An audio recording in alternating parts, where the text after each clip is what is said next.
Most of the therapists that me and my team work with do work with medical insurers in their private practice, and I think that I've come up with a really great way to keep on top of these clients and keep on top of the invoicing and how to organize everything. So I want to share some tips with you today. For those of you who don't know me, I'm Kim. I help therapists in private practice get online, get confident with admin, and reduce tech overwhelm. So today we are going to be talking about tips and strategies for you to be able to organize your medical insurance clients. I'm also going to be showcasing a collection of templates that I have put together so that you can organize your medical insurance clients the exact same way as we do. So first of all, why should you work with medical insurance clients? There are definitely some benefits. The first one is that I believe it really helps with a steady stream of inquiries in kind of a free way. So you don't need to really put in any work on social media or writing blogs or paying for directory listings when it comes to medical insurance clients.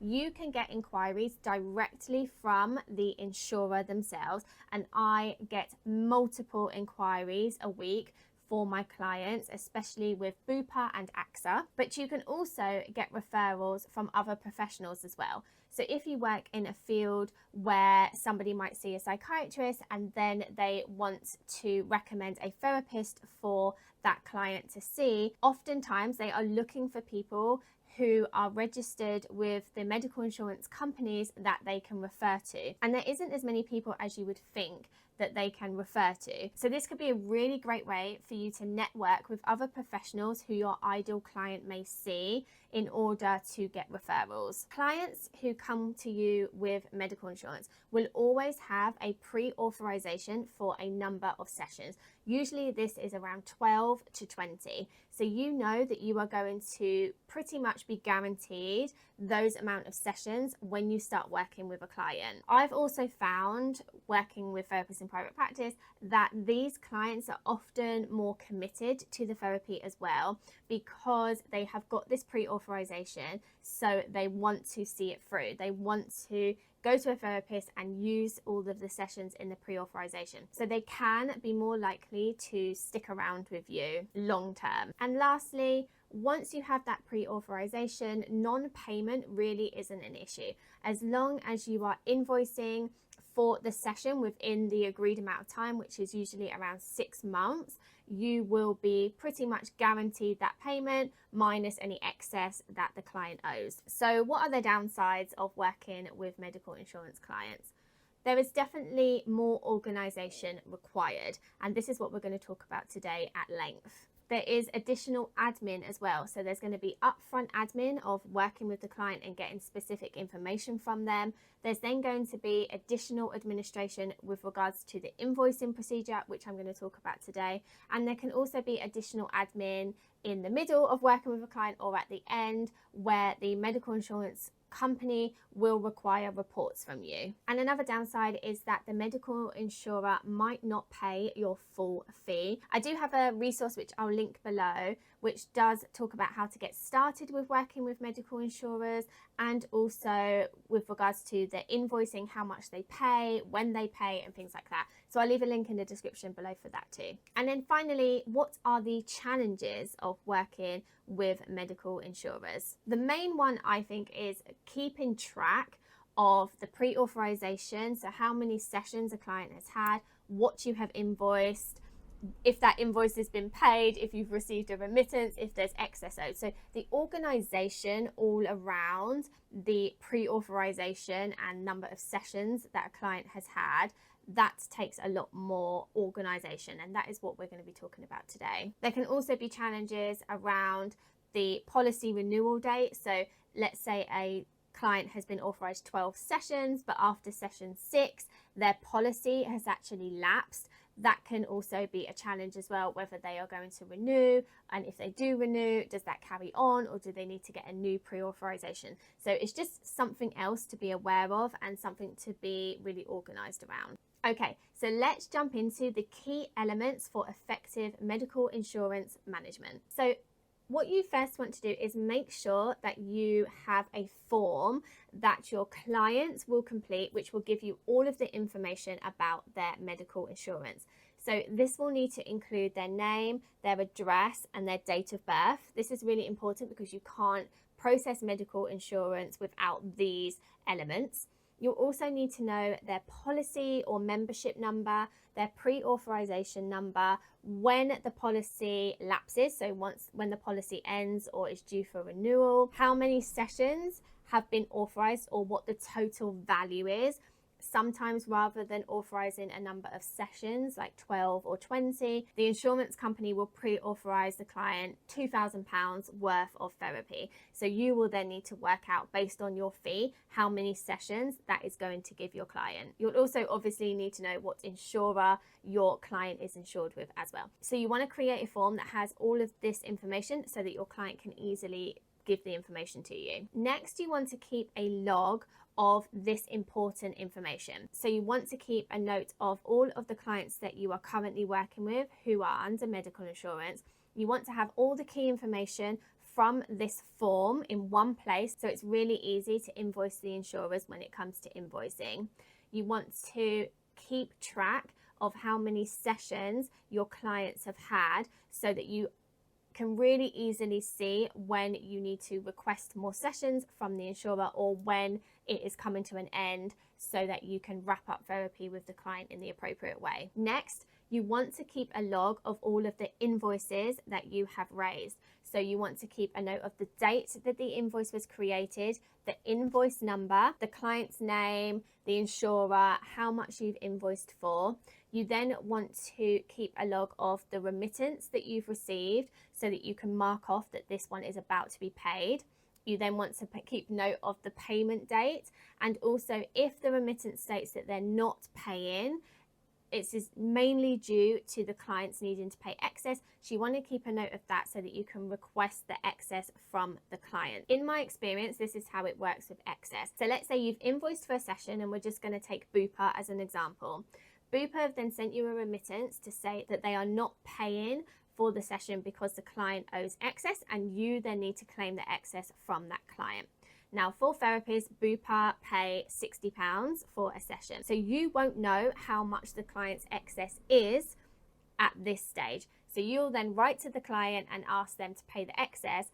They should know what their excess is, but what might happen is you will say to them they haven't paid for this session, and then the client will give you the £60, and then the next session they also don't pay and they'll give you another £60, and then maybe on the next session they pay £30 of it because the total excess was £150, and so they pay the 30, but then you need to claim the other £30 from the client. So as you can see, it can get a little bit chaotic if you do not have a system in place to keep track of this. Without the remittance, it's also really hard to know what has been paid. So if you have multiple clients and multiple insurers, you might get a payment from someone, and without a system in place, you won't know what has been paid, and therefore you can miss if somebody owes you excess. And this is where things can go really wrong if you're not organized. So I would really encourage you to have a system for how you invoice. And what we do is we invoice on a Monday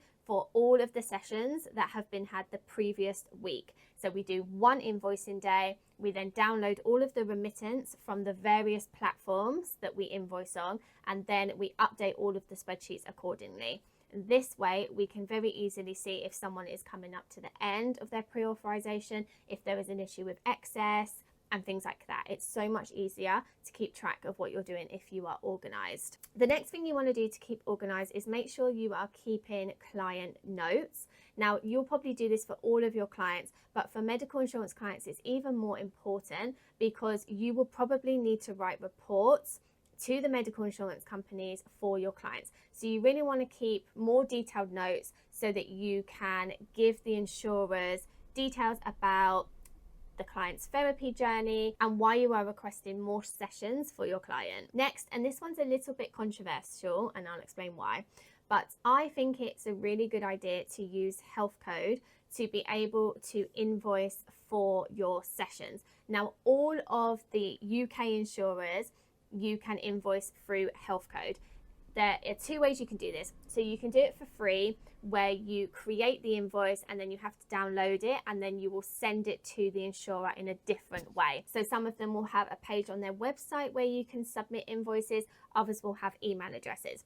But in my experience, these have not always worked really well, and then you have to resubmit them and chase people up and even make phone calls to see if the invoices have been received.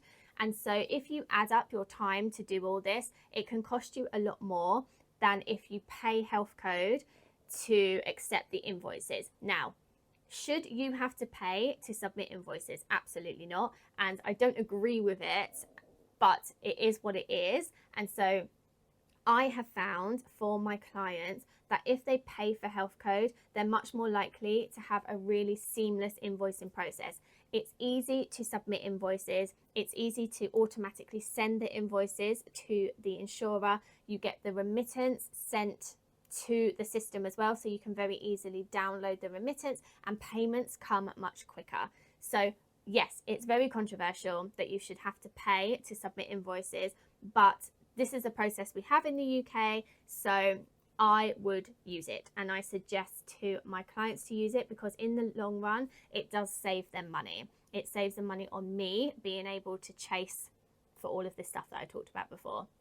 So I'd really consider doing that. For Bupa have their own system, which is called Providers Online, and this is free to use, and it's basically the same as Healthcode. You submit the invoice, it goes automatically, and you get the remittance in the portal as well. Again, you just want to make sure that you are organized around the actual invoicing and do it as soon as possible. So like I said, we invoice on a Monday for the previous week. We also, after we've invoiced, download any of the remittances that were received the previous week as well. And this helps us keep super organized when it comes to the payments and excess and things like that. Another reason I like using Providers Online and Healthcode is because if something is incorrect, so you have to add the client onto Healthcode, and then you add their policy or membership number, and then you add the pre-authorization number and the fee. If anything is incorrect, if the client is giving you incorrect information, Healthcode will not accept the invoice, and it will tell you why it's not been accepted. It will tell you that the policy number doesn't match or the pre-authorization doesn't match that client.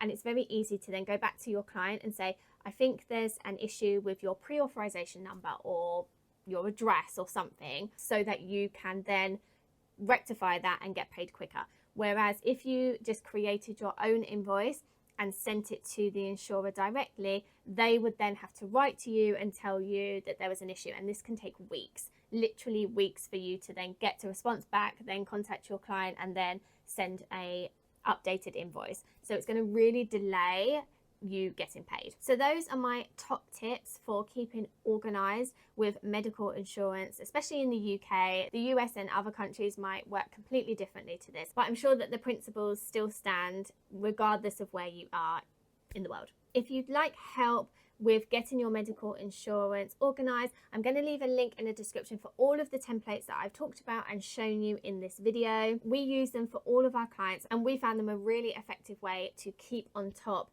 of medical insurance invoicing and client information and all that kind of stuff. If you have any questions at all, please leave them in the comments below. I love to answer questions. And for now, thanks so much for watching.